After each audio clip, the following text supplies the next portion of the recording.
बरं, तुम्ही निवेदन दिलं आता पोलीस आयुक्तांना, काय तुमचं म्हणणं आहे, काय भूमिका आहे सांगा आम्हाला. नाशिकमध्ये जे कॉर्पोरेट जयाचं प्रकरण या ठिकाणी घडलं त्याची मुख्य आरोपी निंदा खान ही छत्रपती संभाजीनगरमध्ये एका MIMच्या घरामध्ये आढळल्याने तिला अटक केलेली आहे.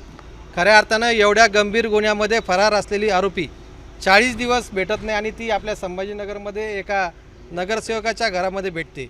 मग खऱ्या अर्थाने या प्रकरणाशी संबंध असलेले लोक कोण आहे? आपण जर बघितलं तर आपल्याच मीडियाच्या माध्यमातून जाहीरपणे MIMचे नेते सांगतात की आम्ही तिच्या पाठीशी चट्टान जैसे हम खडे. मग खऱ्या अर्थानं जे बळजबरीने धर्मांतर होतं आहे, खऱ्या अर्थानं ज्या पद्धतीने बळजबरीने कामाच्या ठिकाणी लैंगिक शोषण होतं आहे, ज्या पद्धतीने खऱ्या अर्थानं कॉर्पोरेट जेहाद या ठिकाणी चालतो आहे, त्याला यांच्या पार्टीचा पाठिंबा आहे का हा प्रश्न आमच्या मनामध्ये उपस्थित झालेला आहे. आणि निश्चित हे कोणी एका दुसऱ्याचं काम नाही, तर हे खूप मोठं षडयंत्र या ठिकाणी रचलं गेलं आहे.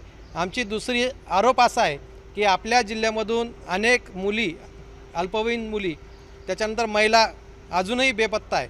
पोलिसांच्या स्टेशनला त्या ठिकाणी मिसिंग कंप्लेंट दाखल करूनसुद्धा अद्याप त्यांचा पत्ता लागलेला नाही आहे. मग निश्चित ह्या सगळ्या मागे यांचा हात असण्याची शक्यता या ठिकाणी नाकारता येत नाही. आणि ज्या पद्धतीने खऱ्या अर्थानं ह्या शहरामध्ये गुन्हेगारी स्वरूपाच्या घटना वाढल्या आहे आणि त्याच्यावर महिलावर अन्याय अत्याचार करणे, मी अजूनही अतिशय पुराव्यासहित सांगू शकतो की MIMचे अनेक नगरसेवक हिंदू महिलांना त्रास देण्याच्या भूमिकेत या ठिकाणी आहेत. त्याचे पुरावेसुद्धा आमच्याकडे आहे आणि निश्चितच लवकर आम्ही ते पोलिसांना देणार आहोत. आणि अशा पद्धतीची अनैतिक काम करणारे ही जी पार्टी आहे, खऱ्या अर्थानं त्याच्यावर संशय बळावला आहे.